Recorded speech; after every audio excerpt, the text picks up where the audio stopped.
C'est James Calado qui pilote la Ferrari numéro 51. Attention, une prise d'échappatoire ces derniers instants. Gianmaria Bruni. Ah, je me demande si c'est pas Gianmaria Bruni qui aurait pris l'échappatoire, le pilote de la Porsche numéro 91. Il est à noter d'ailleurs que le retour en piste des deux voitures du Porsche GT Team a été observé ces derniers instants avec pas un retour simultané, mais on n'en était pas loin de la 91 comme de la 92. Les pilotes maintenant pour un nouveau relais, on l'espère complet et plein de vitamines pour espérer voir ces Porsche remonter au classement, puisqu'elles sont vraiment détachées nettement derrière les Aston Martin et Ferrari, y compris d'ailleurs la voiture du team Redzi Competition qui est en ce moment brillante, 26e, 5e des GTE Pro, puisque en fait le quintet de GTE Pro se tient avec des voitures qui se suivent, 22, 23, 24, 25 et 26e. La 37e place du général pour la Porsche de Gianmaria Bruni dans son premier tour de relais. Premier tour aussi pour Lorenz Vanthoor qui est en 43e position.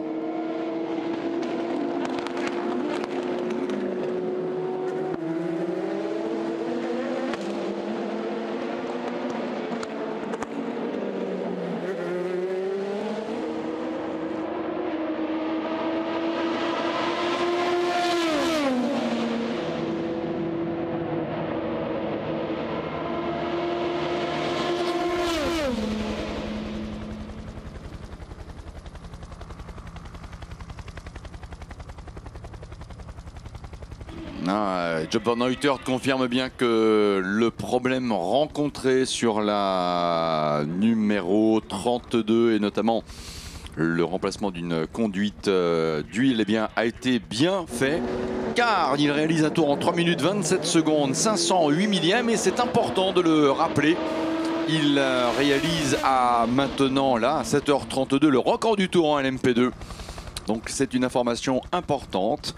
3:27.508 à l'instant. Job Van Neutert réalise le record du tour en LMP2. Good news for the number 32 United Autosport Oreca, and sad news to the extent that the car was leading the car before an oil problem for this Oreca. But Job Van Neutert has lapped in 3 minutes 27.508. This is a new lap time record for the P2 class at 7:33.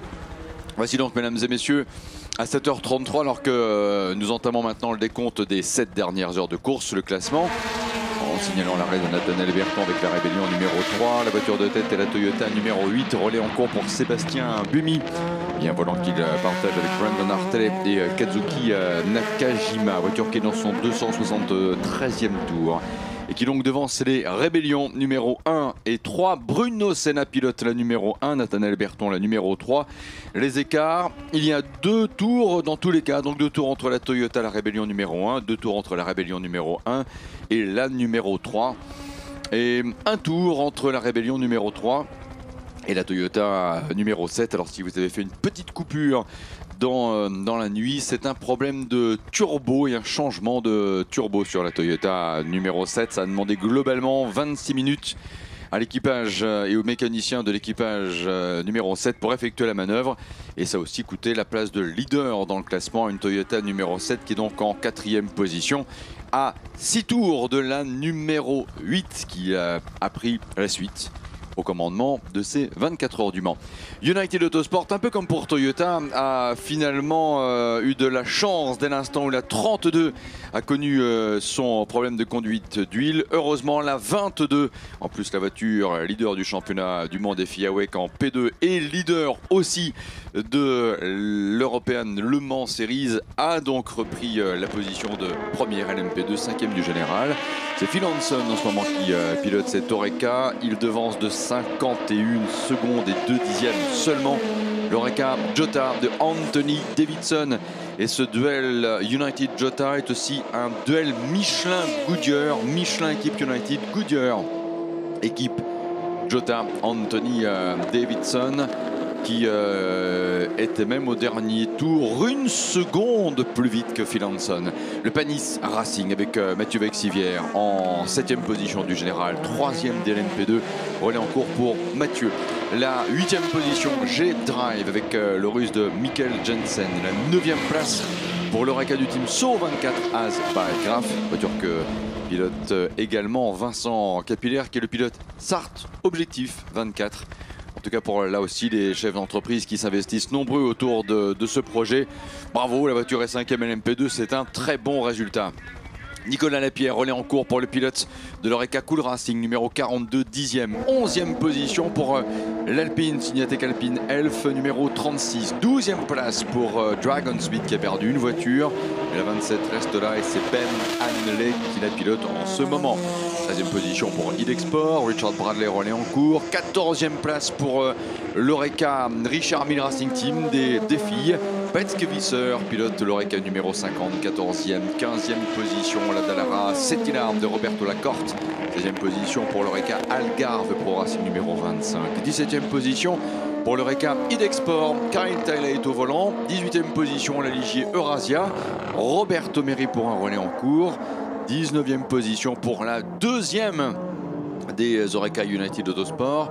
En vous rappelant qu'il y a quelques instants de cela, au volant bien sûr de cette Oreca United, Joban Neutert a amélioré le record du tour en course pour les LMP2 en 3 minutes 27 secondes et 508 millièmes. Guido van der Gaard pour le Racing Team Lederland, 20e. 21e le Nilsson Racing. C'est Alex Capadia qui pilote en ce moment l'Oreca numéro 21. Arrêt chez G-Drive de Lorus Gibson, numéro 26.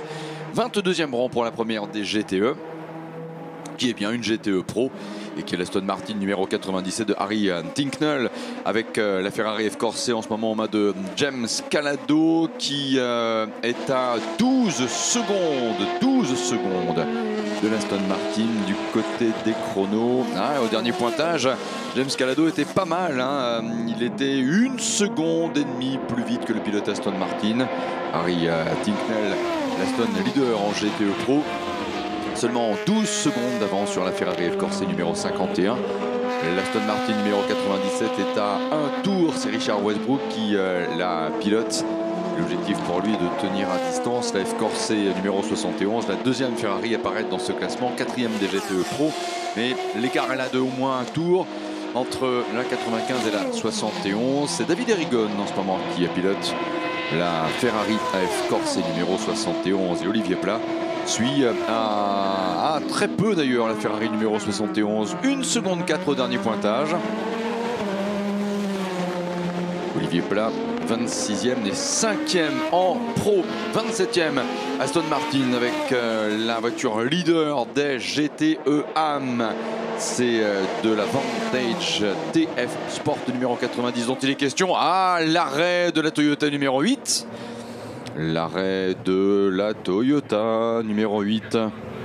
Non, il faut rester calme quand une Toyota s'arrête au stand. C'est parce qu'il peut aussi s'agir tout simplement d'un arrêt ravitaillement conforme au tableau de marche. Le dernier arrêt remonté à 7h02, il est 7h39. La numéro 8 s'était arrêtée après son 263e tour, plus 11, ça fait bien 274. Tout va bien pour la Toyota numéro 8. Arrêt à 7h39 et l'on peut déjà dire que ce sera après le 285e tour que cette voiture s'arrêtera donc pour le ravitaillement. On revient à la catégorie GTE AM. Sally Yuluc devance Matt Campbell en ce moment pour la Porsche du Dempsey Proton Racing numéro 77. Et Gidio Perfetti est avec la Porsche Project One numéro 56, 29e, 3e GTE AM. Manu Collard pour la Ferrari F Corse, 30e. Arrive ensuite 31e la Porsche Golf Racing de Ben Parker. 32e la Ferrari BMW Motorsports Maxel Root. La 33e place pour la Porsche Dempsey Proton Racing numéro 99. La 34e pour la Ferrari Ludwig Racing numéro 61. La 35e position pour la Ferrari Iron Lynx numéro 85. 36e place pour la Porsche numéro 91, une GTE Pro. Gian Maria Bruni en ce moment en piste. 37e la Ferrari Iron Lynx numéro 60, 38e la Ferrari F Corse numéro 54, 39e position pour la Ferrari Hub Auto Racing numéro 72, 40e place pour la Aston Martin numéro 98, 41e position pour la Porsche Proton numéro 78, 42e la Ligier Inter-Europol numéro 34, 43e la Porsche numéro 92 du Porsche GT Team, 44e Red River avec la Ferrari numéro 62, 45 et 46e les Porsche Project One, la Wins numéro 57 Felipe Fraga, la numéro 89 Andrea Lascaratos, alors que nous avons l'arrêt stand pour la Ferrari Iron Lynx numéro 75 et un arrêt terminé pour la Porsche DMC Proton Racing numéro 88, 48e.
Sébastien Buemi avec la Toyota numéro 8 est dans son 275e tour au passage, le précédent.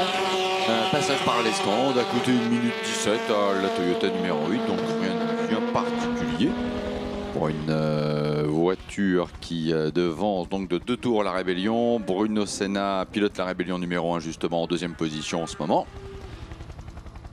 Et par contre, l'arrêt de la Rébellion numéro 1, la dernière fois, coûtait 1 minute 40 à l'équipe contre 1 minute 17 pour la Toyota numéro 8.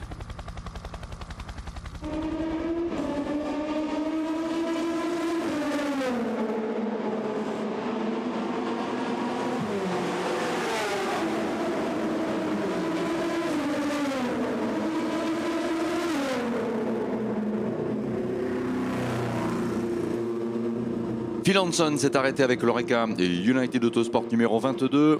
Voilà pour ceux qui regardent aussi les images avec Eurosport, France Télévisions. Oui, il est là le soleil, il arrive. Oh, les nuages sont là aussi, hein, très très clairement, mais le soleil arrive. Voilà, on est en train de changer d'ambiance lumineuse.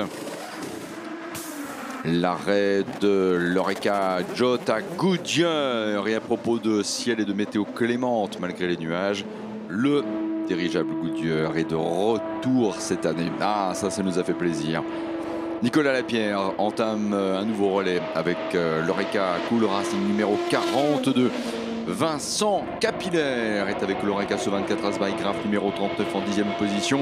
Kyle Tiley pour Idexport est 17e. Fritz Van Aert pour l'Oreca Racing Team Netherlands numéro 29 et 20e. Des pilotes dont nous prononçons le nom puisqu'ils sont en ce moment en piste pour un nouveau relais. Soit ils viennent de relayer un de leurs camarades de jeu, soit ils sont restés à bord de la voiture alors que l'on changeait les pneus les derniers instants et que l'on remplissait le réservoir.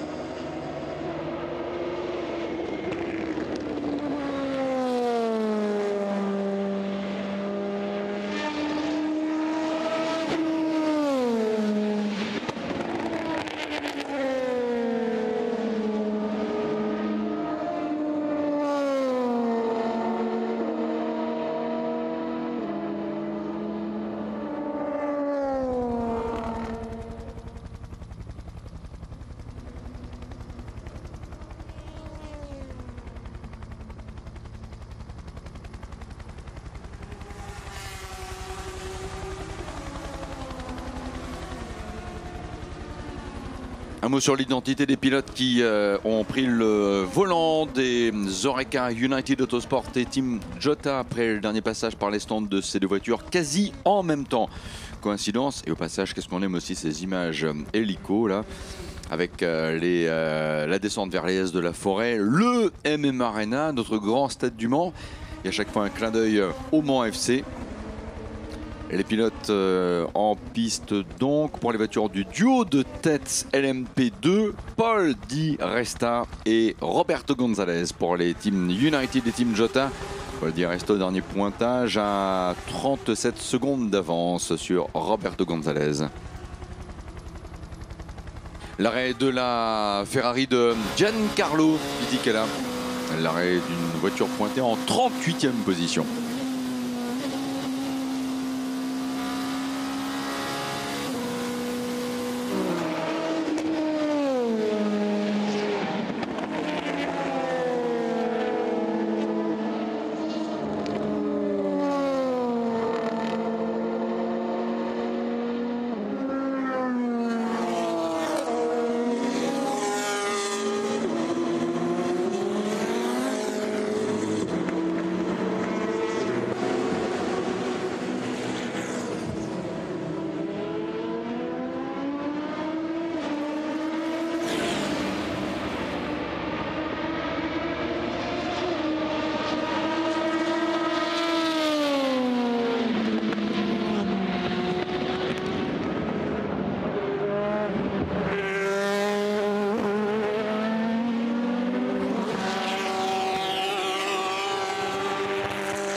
Une prise d'échappatoire à l'instant signalée par les commissaires.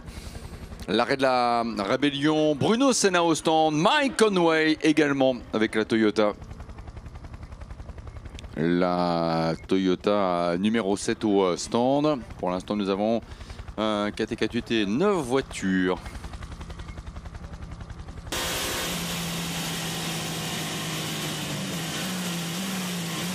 Mike Conway reparti avec la Toyota déjà. Alors qu'il y a l'arrêt d'Olivier Plat et de la Ferrari Rizzi Competition numéro 82, 26e.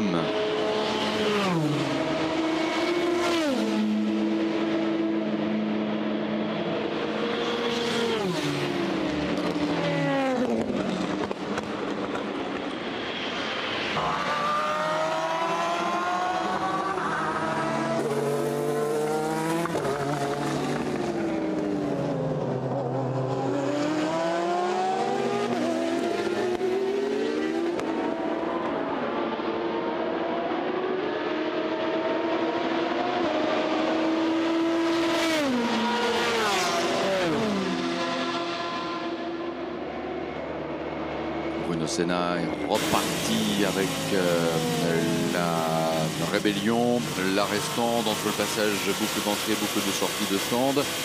L'arrêt a duré 1 minute 38. Ah, pour la Toyota, ça a été plus long. 2 minutes 01. 2 minutes 01.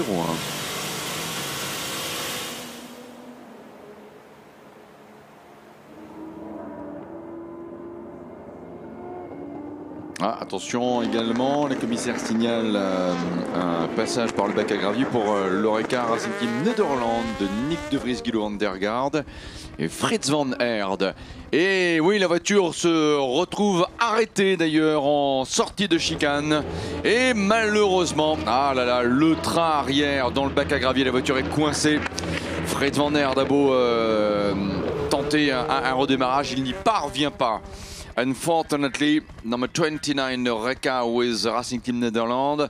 Fritz van Aert had a spin, but where wheels are in the gravel, there's no traction. So the car is blocked. The 29 Jumbo Oreca. Et l'on va avoir une slow zone en préparation. Revoit cela, effectivement, un net survirage en sortie de cette chicane. En sortie du droit d'entrée, en fait, de la chicane d'Alop. Voilà, Fritz van Aert espérait pourtant bien pouvoir repartir, mais rien à faire. Les pneus tournent dans le vide. Et cela confirme aussi la dégradation de comportement de cette voiture qui a depuis un choc un peu plus tôt dans la course avec une autre voiture une GT n'offre pas le même feeling aux pilotes. Et c'est peut-être finalement une démonstration de ce souci-là que nous avons à l'instant avec le tête à queue de Fritz Van Aert.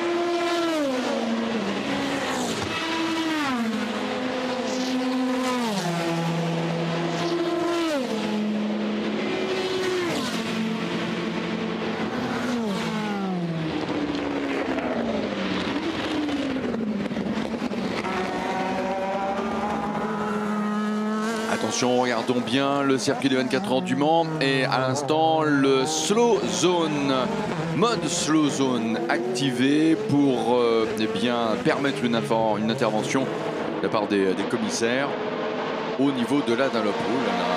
La Ferrari C34, la Toyota numéro 7, c'est toujours impressionnant lorsqu'il y a cette décélération là. Les voitures à chaque fois, surtout les voitures qui suivent une autre, pour éviter effectivement tout heurt, on se déporte, qui évite en effet les mauvaises surprises. Et donc, slow zone pour sortir du bac à gravier. Le régal du Racing Team Nederland de Fritz Van Aert, on est assez optimiste, hein, ce devrait être assez bref.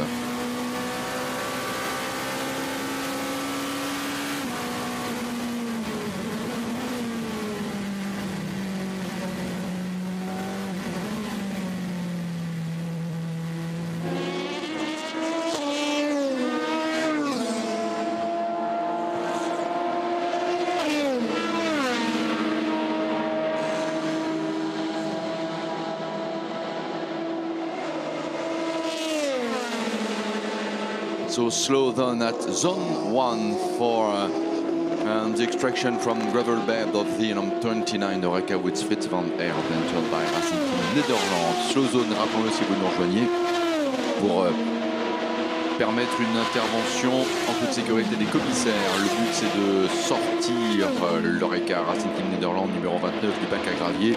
Fritz Van Aert est parti en tête à queue. On sait depuis pas mal de temps que l'équipe se plaint d'une voiture qui n'offre plus le même feeling suite à un heurt avec une GT. La relation que vous avez fait, sans doute, Fritz Van Aert était avec les roues arrière dans le bac. Et voilà, le Manitou est arrivé, on suppose en tout cas. Est-ce qu'on est en train... Oui, on est en train de soulever la voiture, on l'a même soulevée. Peut-être même l'a-t-on déjà reposé sur la surlargeur. En sortie de chicane Dunlop, la bande bitumée extérieure gauche. Et si ce n'est pas le cas, ça va être fait rapidement. Voilà, Fritz Van Aert repart. Fritz Van Aert repart. Fritz Van Aert repart donc avec la voiture aux couleurs de la chaîne de magasins dont il est le dirigeant, Jumbo.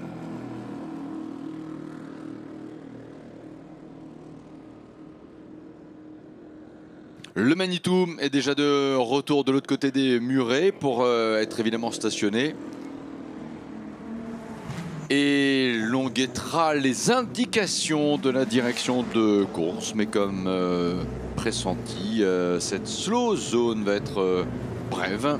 Dans 30 secondes, signe la direction de course. 30 seconds before we have the end of this slow zone procedure for zone 1. Une vingtaine de secondes. Dans 15 secondes, à la fin de la slow zone, et dans 5 minutes, il sera 8 heures.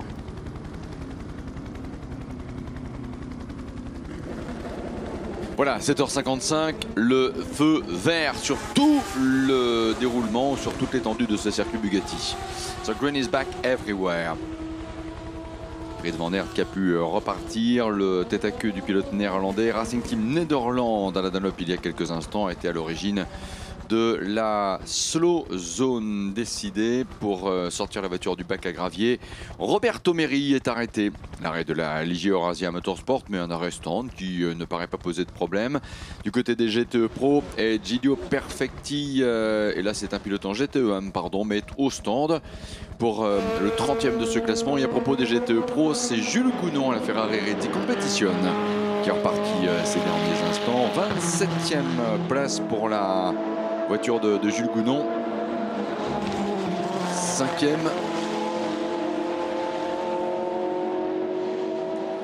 5e du classement des GTE Pro. Jules Gounon pilote la Ferrari Rizzi Competition qui est aussi 27e du général.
Julien Canal est au volant de l'Oreca du team Panis Racing avec la 4e position. Michael Jensen est au volant de l'Oreca, de l'Orus pardon, du team G-Drive, nouveau 3e. J'ai le sentiment en fait que entre ces deux formations-là, on se chicane pour la 3e place en LMP2 et qu'à chaque fois, c'est la question des arrestants de l'une ou de l'autre qui permet justement d'occuper cette 3e position. Avantage repris cependant par le G-Drive Racing pour Julien Canal. Le retard accumulé sur Michael Jensen est de 50 secondes.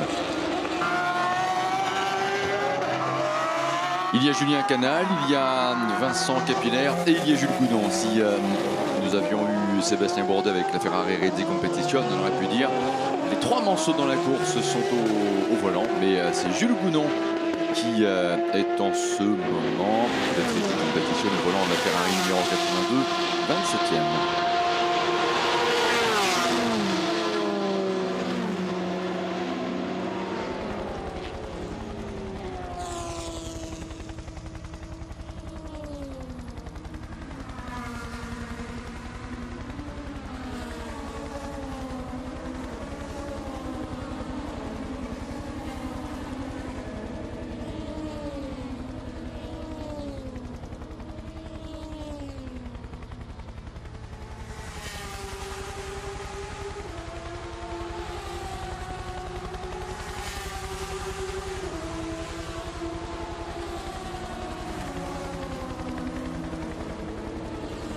Dans 2 minutes, il sera 8h, 6h30 avant le drapeau à damier. Roberto Merhi, la Ligier Eurasia. Doit-on commencer à se dire que l'arrêt de la Ligier Eurasia se prolonge ou non? Nous allons surveiller cela. Et Gidio Perfetti a repris la piste avec la Porsche Project One numéro 56. Il est en 30e position du général.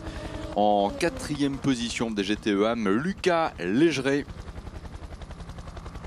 Nouveau relais pour le pilote suisse qui n'a même pas 20 ans, junior de ce plateau 2020 des 24 heures du Mans avec la Porsche numéro 99. Un nouveau relais pour lui, il est en 32e position.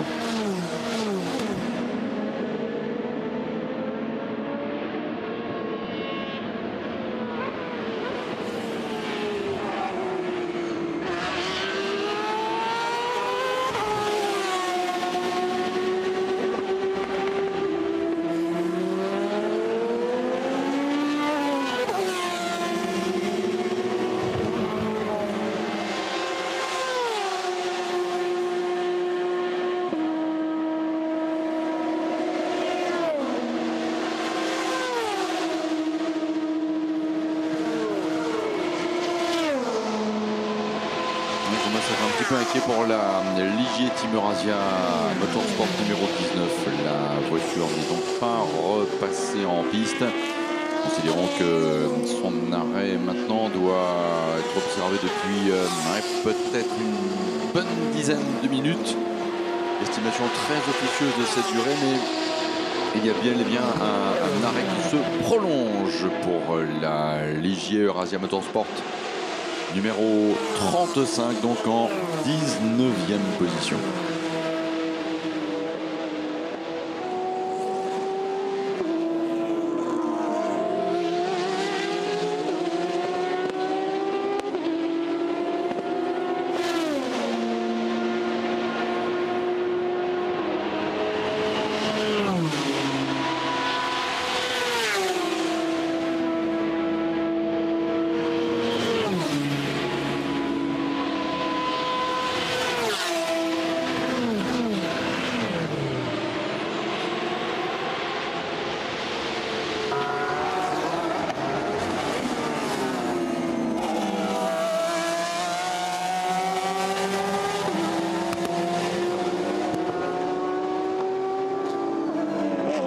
l'arrêt de l'Alpine Cinétech Alpine Elf numéro 36, l'arrêt d'André Negrao. Et mesdames et messieurs, bonjour tout le monde et bon dimanche. Il est maintenant 8h02. Température de l'air 16 degrés 6, une piste qui est à 19 degrés 4 et un vent toujours extrêmement modéré. Sébastien Bumy est au volant de la Toyota numéro 8. C'est la voiture de tête de ces 24 heures du Mans. 280 tours de couvert pour la Toyota avec Sébastien Bumy, Brandon Hartley, Kazuki Nakajima, alors que les rébellions numéro 1 et 3 suivent aux 2 et 3e position. 2 tours d'écart entre la voiture de tête et la rébellion numéro 1 de Bruno Senna, également piloté par Gustavo Menezes, Norman Nato. Et un bon tour d'écart entre la 2e rébellion vis-à-vis justement de celle de Bruno Senna. Autrement dit, le numéro 3, 3e. Nathanaël Berton pilote cette voiture avec Louis Deletraz et avec Romain Dumas. Mike Conway est au volant de la Toyota numéro 7. Objectif, revenir évidemment dans le tiercé de tête et venir défendre cette position de leader pour la Toyota numéro 8. Pas de marge d'erreur possible pour la voiture qui est au commandement et sa meilleure alliée est dans ce genre de circonstances la Toyota numéro 7. Mike Conway qui tente tout ce qu'il est possible de faire pour revenir déloger la rébellion numéro 3 de la 3e place, mais à la régulière ça n'est pas si évident que cela. Nathanaël Berton va vite, la rébellion numéro 3 est fiable et l'écart reste de 2 tours en ce moment au profit de la rébellion numéro 3, 3e, donc devant la Toyota numéro 7. La 5e place, Paul Di Resta, c'est de l'Oreca United Autosport numéro 22 dont il est question. Décidément toujours aussi impressionnante avec la 5e place pour Paul Di Resta, mais également ses coéquipiers bien entendu sur la numéro 22, Philippe Albuquerque et Philippe Hanson. La 2e place en LMP2 pour celle qui est aussi la première voiture en Goodyear, puisque United roulant en Michelin. C'est de l'Oreca Team Jota dont il est question. Roberto Gonzalez pour un relais en cours. Elle porte le numéro 38. Elle est également pilotée par Antonio Félix da Costa et par Anthony Davidson. Le 3e rang en LMP2 pour le G-Drive Racing avec l'Orus numéro 26 qui, ces derniers instants, devance de 52 secondes l'Oreca Panis Racing numéro 31. Les pilotants en relais pour G-Drive, Michael Jensen et Julien Canal pour le Panis Racing. Le Panis Racing, 4e P2. 8e du général, 9e position pour l'Oreca du Team Cool Racing avec la numéro 42, Antonin Borga, Alexandre Conny et Nicolas Lapierre. Nicolas Lapierre pour le relais en cours. 10e position, l'Oreca So24 As by Graf numéro 39. Vincent Capillaire est au volant. 11e position, la Cinétech Alpine Elf, autrement dit l'Alpine numéro 36. Une voiture en main de Pierre Rag. 12e position pour l'Oreca Dragon Speed de Ben Hanley, d'Henrik Edman et de Renger van der Zand de numéro 27. 13e position pour l'Oreca Idexport de Paul Louchatin. 14e position pour l'Oreca du Richard Mille Racing Team de l'équipage féminin numéro 50 avec Tatiana Calderon, Sofia Flörsch et Petske Visser. 15e l'Oreca Algarve Pro Racing numéro 25, Matthew McMurray au volant d'une voiture également pilotée par John Fowle au départ, Simon Trumer en 20e position. 16e position. La Dallara Settila Racing de Giorgio Serena Giotto, la seule Dallara au départ, toujours là, très belle course, régularité remarquable pour la formation italienne, indépendamment d'Andrea Bellicchi, de Roberto Lacotte et de Giorgio Serena Giotto pour cette 16e position. Il est à noter aussi qu'une autre voiture était très régulière depuis le départ hier. Ça paye alors qu'elle part avec un sérieux handicaptant. Il s'agit du côté de chez Idexport de l'Oreca numéro 17. Elle est pilotée par Kai Tailey, Patrick Pilet et par Jonathan Kennard. 22e rang pour la première des GTE Pro. La bataille est toujours aussi intense entre Aston Martin et AF Corse. L'équipe Racing Competition tente de l'arbitrer un peu, puisque l'Aston Martin de tête en GTE Pro 22e, actuellement piloté par Harry Tincknell, ne devance la Ferrari AF Corse aux mains de James Calado de 2 secondes 3 seulement. Uniquement 2 secondes 3 entre l'Aston et la Ferrari. Alors qu'en 24e position, nous avons l'Aston Martin numéro 95. Elle est pilotée par Richard Westbrook en ce moment. Arrive ensuite en 25e position la deuxième des Ferrari, la F Corse numéro 71. Et un relais en cours pour Davide Rigon. 26e, nous voici avec la voiture de tête pour le classement des GTE AM. C'est une Aston Martin. Donc Aston Martin domine le GTE Pro, le GTE AM. Il ne domine pas le GTE AM avec la 98 du Aston Martin Racing, mais avec celle du team TF Sport. Et c'est le patron d'équipe, Salih Yoluq, qui est au volant d'une Aston qui a un peu plus de 2 minutes 15 d'avance sur la Ferrari Racing Competition, actuellement pilotée par Jules Gounon. En rappelant que cette voiture est une GTE Pro. 28e, deuxième GTE AM, la Ferrari F Corse avec Emmanuel Collard en ce moment au volant devant la Porsche de Christian Reed du Dempsey Proton Racing numéro 77. Christian Reed qui a pour coéquipier Ricardo Pera et Matt Campbell. 30e la Porsche Project One avec Egidio Perfetti numéro 56. 31e position pour la Porsche Gulf Racing avec Ben Barker numéro 86. 32e place pour Lucas Légeret et le Dempsey Proton Racing, la Porsche numéro 99. 33e la Ferrari JMW Motorsport numéro 66, relais en cours pour Maxwell Roth. 34e place la Ferrari Ludwig Racing au volant de laquelle actuellement il y a Paul Ledegar. La première Porsche en GTE Pro est 35e mais loin de l'Aston Martin numéro 97. On trouve Gian Maria Bruni au volant de la numéro 91 qui devance deux Ferrari Iron Lynx qui figure elle en GTE AM. La numéro 85 de l'équipage féminin, Manuela Gosner qui est au volant et Sergio Pianezzola qui est à 44 secondes de Manuela sur la Ferrari de la même équipe, Iron Lynx, c'est la sœur ennemie, la numéro 60. 38e position, Giancarlo Fisichella pour la Ferrari F Corse numéro 54. C'est la voiture du team F Corse. Donc 39e position pour la Ferrari Hub Auto Racing numéro 72. 40e place, l'Aston Martin numéro 98. 41e position, la Porsche Proton Competition numéro 78. 42e place, la Porsche numéro 92. 43e, la Ferrari Red Driver numéro 62. 44e, la Porsche Project One numéro 57. 45e, la Porsche Project One numéro 89. 46e position pour la Ligia Inter Europol compétition numéro 34. 47e place, la Ferrari Iron Lynx numéro 75 et complète le tableau la Porsche Dempsey Proton Racing numéro 88.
La Ligier Eurasia est repartie en effet.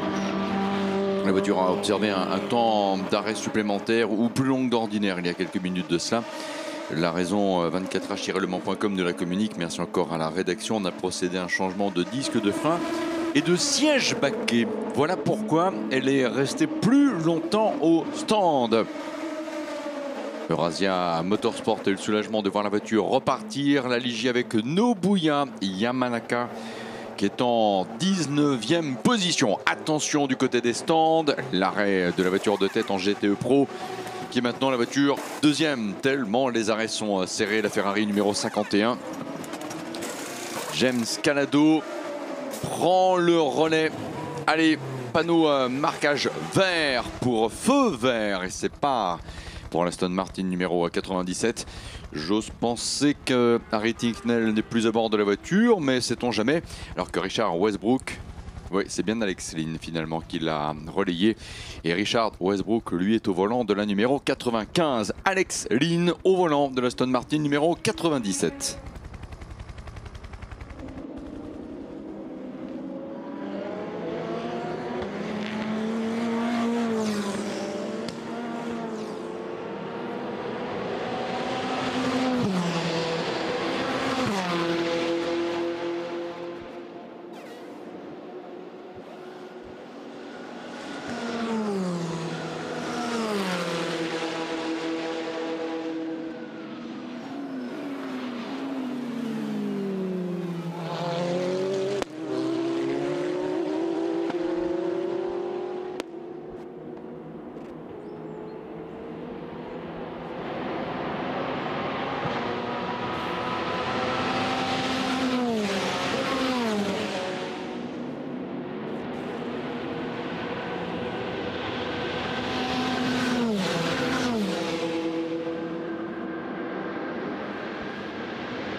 Où que vous soyez en ce moment à nous suivre, merci encore de le faire d'ailleurs via 24hunited.com. Nous espérons que vous allez bien ce matin.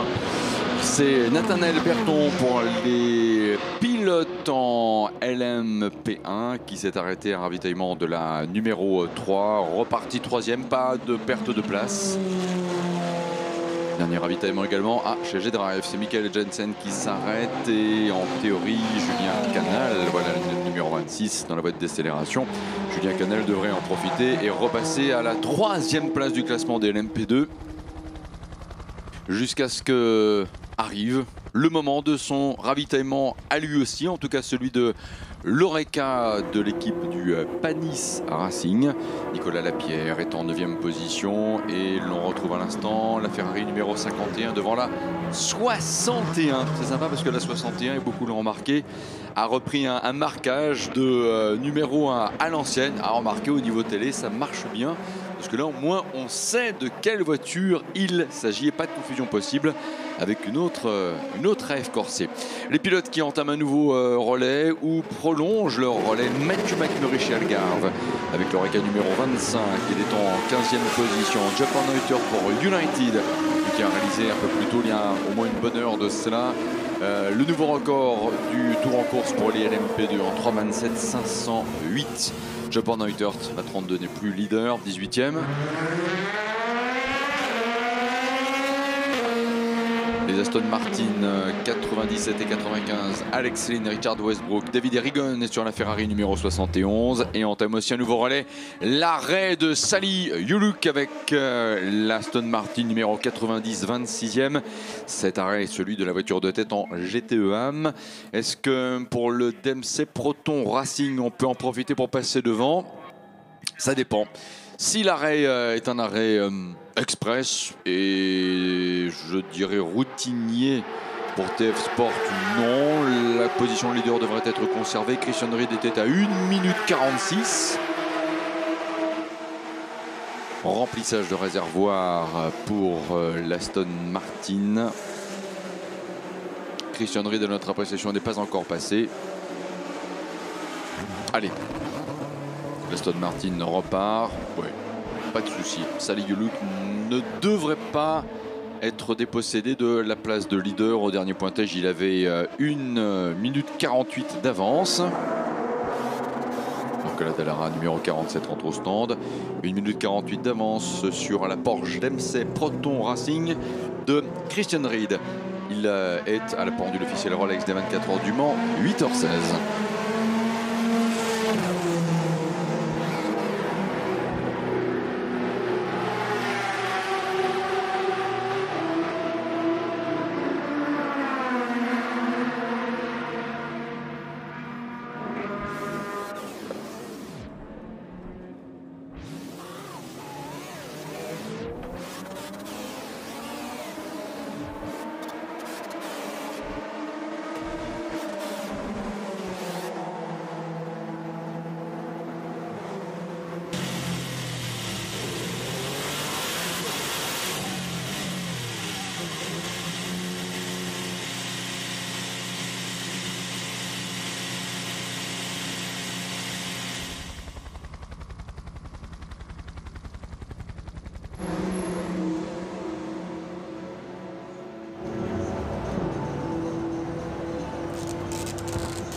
la Toyota Sébastien Buemi. C'est arrêté à 8h15 pour ce qui était le 27e passage par les stands de la TS 050. Sébastien Buemi avec le passage de Bruno Senna ces derniers instants qui est à 2 tours. Ah, attention, on a beaucoup sollicité des freins pour des Ferrari. C'est le cas notamment de la numéro 51.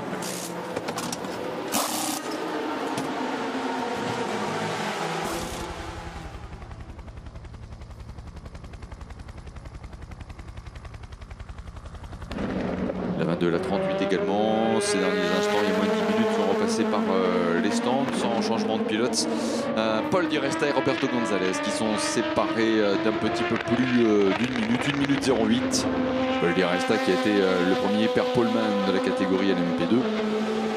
James Calado également reparti avec une voiture équipée de freins neufs, alors que là nous avons Patrick Pilet dans le stand du team IDEC qui attend l'arrivée de Kyle Tiley. L'Oreca numéro 17 est à la place qui équivaut à son numéro.